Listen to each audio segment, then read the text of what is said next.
It's like your hair is getting accustomed to a form that it's never been in. Or if you're like on your second or third lock journey, it's being accustomed to a form that it hasn't been in a while.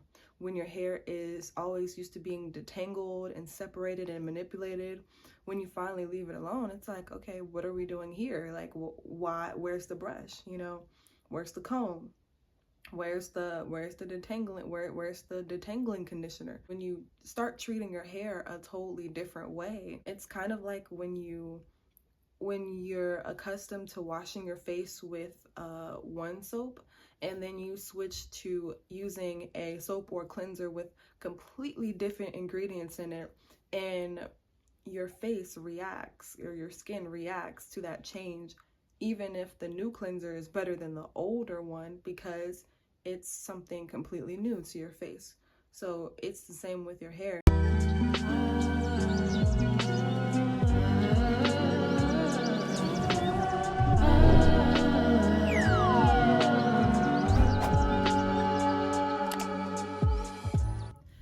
Hey y'all, welcome back to Holistic Flow. I am your girl, Lolo, and today I'm going to talk about a couple of things that you may not like about having locks. These are some things that I don't necessarily like about having locks. Mind you, I love having locks. I absolutely love them. There are really not many cons for wearing locks, except for these. There are way more pros than there are cons about locks. This video is probably going to be titled things I don't like about having locks, but overall I love having locks. But before we get into this video, if you are new here to my channel, hello. Here on Holistic Flow, we are creating a safe space, a space for self-love, self-growth, and maturity, and we're taking a journey towards an overall better mind, body, and spirit connection. So if you're with that, go ahead and subscribe to my channel, turn on your notifications so you know when I upload a new video. If you have done that, thank you so much, and let's get into this video. So there are about 6 or 7 things that I don't like about having locks, and some of these may apply to more so mature locks. Some of them may apply to being more so in the starter lock phase. It just depends. And some of these things may vary depending on how many locks you have, your hair type, texture, hair density, etc. But these are just general things that you may experience or may have experienced while on your lock journey. So the first thing is that when my hair started getting to my shoulders, like about 9 or 10 months into my lock journey, my hair started touching my shoulders, and now it is a little bit past shoulder length. And I have noticed that when I wear jackets with any type of zipper on it, if I turn my head this way, turn my hair that way, and my hair happens to graze across the zipper, the ends of my locks will get stuck on the zipper. So it's kind of difficult to wear zip up hoodies if you don't have your locks up in a bun or in a ponytail up off your neck. And as well, you probably want to get rid of everything in your closet that has wool on it if your locks are very prone to getting lint in your locks. Now, I haven't gotten much lint in my locks, but I have gotten some, and I realized it's when I would wear things with wool, like wool sweaters, those little mohair sweaters, the sweaters with like the like extra hairs sticking out of them, you know, scarves with wool, like anything like that. You can't wear that when your hair is down. Even if you do wear a scarf, like a wool scarf, and your hair is in a bun or something like that, it may get stuck in the kitchen, you know what I'm saying? Like in the back of the kitchen, and it's just not a good look. So wearing anything with wool or anything with a zip up feature on the apparel is very difficult to do when you have locks. You probably don't want to do it.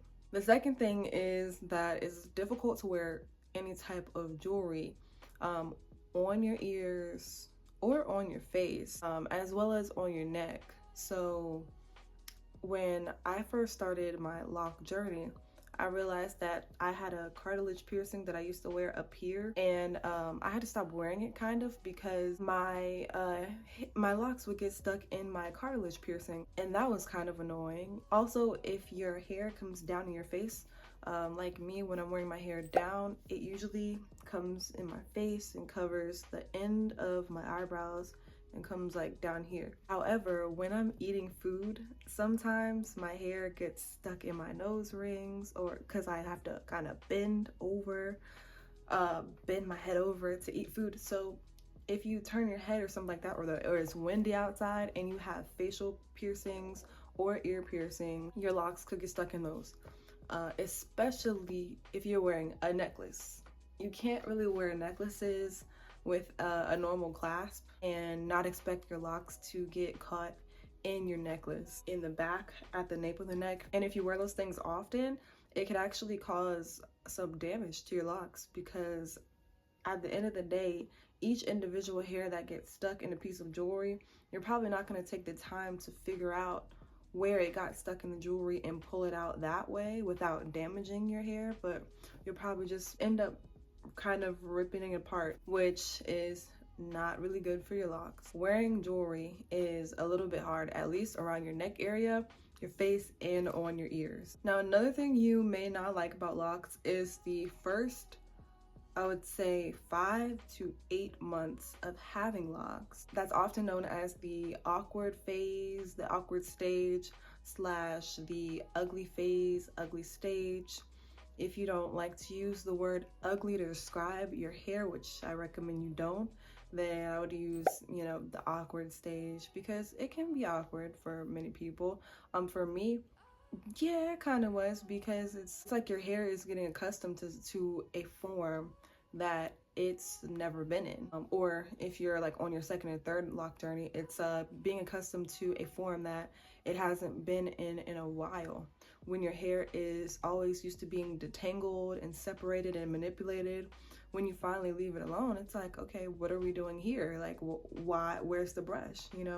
Where's the comb? Where's the detangling? Where's the detangling conditioner? When you start treating your hair a totally different way, it's kind of like when you're accustomed to washing your face with one soap, and then you switch to using a soap or cleanser with completely different ingredients in it, and your face reacts, or your skin reacts to that change, even if the new cleanser is better than the older one, because it's something completely new to your face. So it's the same with your hair. And that's why in the first couple of months we have this awkward stage where your hair is kind of learning where to go and how to act. And then also it is often known as the awkward stage because the appearance of your hair when you're first getting locks often isn't favorable for many people. It's a new sight for you too, because you recognize your hair as always being in another state. And your locks go through multiple cycles of expanding, contracting, shrinking, stretching, and it keeps on going through that cycle throughout the first 5 to 8 months. And now for some people it could be longer than 8 months. For a lot of people it could be shorter than 8 months. That's why I say 5 to 8. Everyone's awkward stage begins and ends at a certain time for them. But in general, the stage is not very favorable just because of a lack of self-confidence you might feel in yourself, because you may not like how your locks look within this stage. But then after that, you start to get used to yourself with locks. You start to get to know your hair better in your new lock journey. And then also your locks start to lay down some more. They start to get a little bit more length to them, so they start laying down in the right ways. But overall, it's not very favorable. Another thing that you may not like about locks is that locks can often get dry. Now, for some reason, locks usually get drier than loose natural hair. Think about before you had locks. Every hair that falls out of your head, it either falls out on the bathroom floor when you detangle it, or in the shower. And those are all the hairs that you no longer need, because your hair has gone through this growth cycle to where that hair has served its purpose. So now it is falling out, hopefully mostly naturally falling out. But when we have locks, all the hairs that we would usually lose when we brush it or detangle it or wash it, all those hairs stay in our head. So, and essentially we have a lot of dead hairs that are still serving a purpose. So when we get like 2, 3, 4 years into our lock journey, most of our hairs are probably old hairs from years and years before. So if you think about when our hair is used to, being detangled and losing the hairs that it no longer needs, when you're now keeping those hairs, they're gonna be prone to dryness, brittleness, a little bit more prone to breakage probably. The older our hair is, the more love and moisture and attention that it needs. Older hair is more likely to become drier hair, and that's just how it is. You may find that you need to tweak your lock moisture routine a little bit throughout your lock journey, but that is all right. And for me, what personally works is just spraying my hair with rose water. Now, rose water is the only thing that I use on my hair because it's the only thing that I feel for myself that my hair needs. I don't use any oils. I don't use any conditioners, including deep conditioners, leave-in conditioners, anything like that. Just plain old rose water. And that's what I found works for me. Now, you may find something else that works for you that actually leads into the next thing that you may not like about your locks or the lock journey, is that because it's a different journey than your loose natural hair journey, you will have to go through a whole another process, most of the time, a whole nother process of learning your hair, because now your hair is in a different form, a different state. And I learned that my locks don't need as many products as my loose natural hair. It doesn't need as much moisture. It doesn't need as many oils, or it doesn't need any oils at all. And I've tried all those things out and I found out what worked for me and what didn't work for me. But essentially it was a whole other trial and error journey with my lock journey than it was having loose natural hair. And the reason why this is on my list of things that you may not like about your lock journey is because it just takes time to learn your locks. Just like when you go and watch YouTube videos or TikTok posts or Instagram posts of what other people use for products on their locks, the same thing might not work for you, even though it works for most people. And the trial and error part can be annoying, it can be frustrating, and that's often a reason why people give up on their lock journey. But on the flip side, it is one of the most favorable things about the lock journey, because getting to know your hair and yourself in one of the most natural states you've ever been in is a beautiful journey. It's a beautiful thing, and it can reveal a lot of things about you that you may not have known before, because you are assuming a very natural part of yourself and a very raw part of yourself. And also, locks are pretty spiritual. If you haven't seen my locks and spirituality video, I would definitely recommend that you watch it. You can find the link in right here, and then you can also find it in the description box of this video because I'll put it there. But overall, relearning your natural hair through your lock journey can be a thing that you don't like, but it can also be a thing that you really, really do like. The next thing that is a little unfavorable about having locks is that your versatility and styling may be a bit limited. Now, this is one of those things I was saying may depend on a few things. Your lock size, meaning the thickness of your locks, your lock count, meaning the amount of locks that you have in your head, and it may also depend on your lock length, the actual length of your hair. Sometimes if your locks are shorter, like either above shoulder length or right at your shoulders, you will be more limited to the styles that you could do, such as high ponytails or high buns, even some rope twists or chunky braids, etc. However, on the opposite end, if your locks are really long, maybe to waist length or to butt length or tailbone length, as I call it, you may also be limited in the amount of styles that you can do, because your hair may be too long to do certain styles like a lock bob or lock bangs or other styles. I don't know. I don't really know because I only wear my hair really in one style, and that's like straight down, other than today. But if you feel like you are a versatile person, that you like to change your hair up every day or every week or every however, you might want to take into a couple things. Number one, your lock count.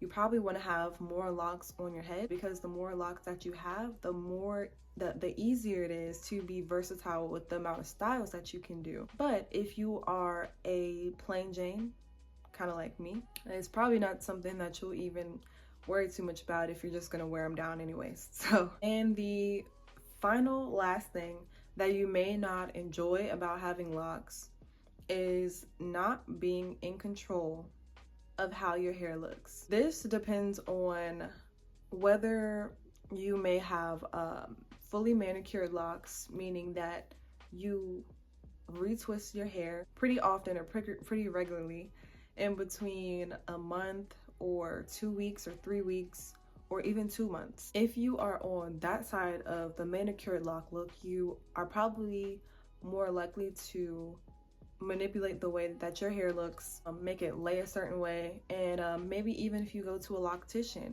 you can more so control how your hair looks and get it to how you desire it to look. On the other end, if you have freeform locks or semi-freeform locks like I do, you don't really retwist your hair, you don't really manipulate it much, you may not be fully in control of how your hair looks.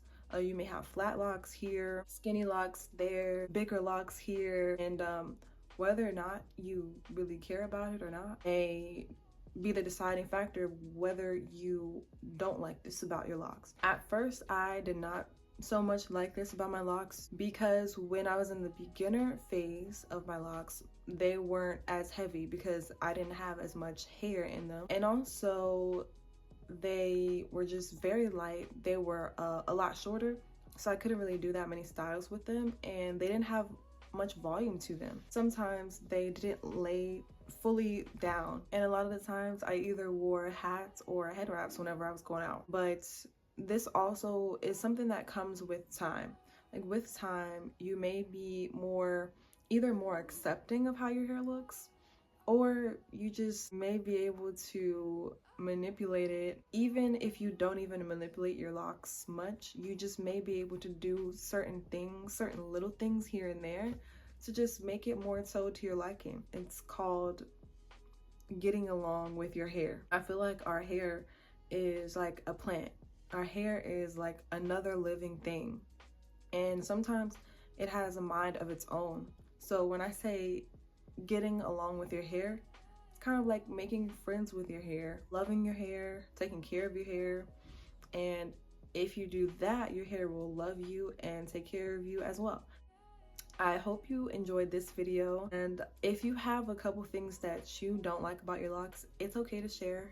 Nobody will shame you for it, because we all have things that we don't really like about it. But overall, having locks is a great experience. Don't forget to put a comment down below, and also subscribe to my channel for more lock content like this. If you have any suggestions on videos that I should do, or videos that you want to see from me, definitely leave them in the comments as well, in this video or on any other video.